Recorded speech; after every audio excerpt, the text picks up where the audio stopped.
Hello, hello, Melissa Harrison with Melissa Harrison Coaching. Welcome back. Today we're going to talk about how fear of failure is a sneaky adversary, how it hits ambitious, driven women differently, and how to sideswipe it. But first, I want to remind you of all of the ways that we can work together. I have one-on-one coaching packages and different options within them. I have laser clarity sessions. I have online courses and trainings, group coaching from time to time, a monthly mastermind group, and of course, the Fierce Sisterhood, my free Facebook group. Okay.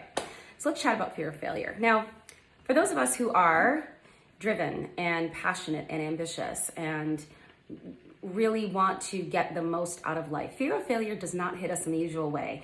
It doesn't come at us loud and say, I can't do this, or I'll never make this work. It's sneaky and it whispers and it will say things like, maybe I should just go a little easier with this. Maybe I should back off just a little. Maybe I should trim off a little bit of this endeavor. I can always go bigger later. The fear of failure in driven women causes them to settle for less than they want, less than they deserve, less than they can actually have.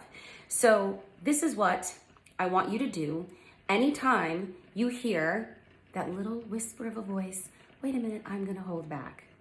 Go bigger. Go bigger. That is literally the answer. Whatever the issue is about, whatever you're looking at, when that little thought comes in, go bigger on that thing. I want you to set a higher standard. I want you to set a bigger goal. I want you to set bigger benchmarks. And then, and this is key, you need to take decisive action as if you were already experiencing the outcome you're looking for. Take decisive action as if you were already experiencing the outcome you are looking for. Okay? I promise that's the key. I hope this is helpful. Join us in the Fierce Sisterhood. Talk to you soon.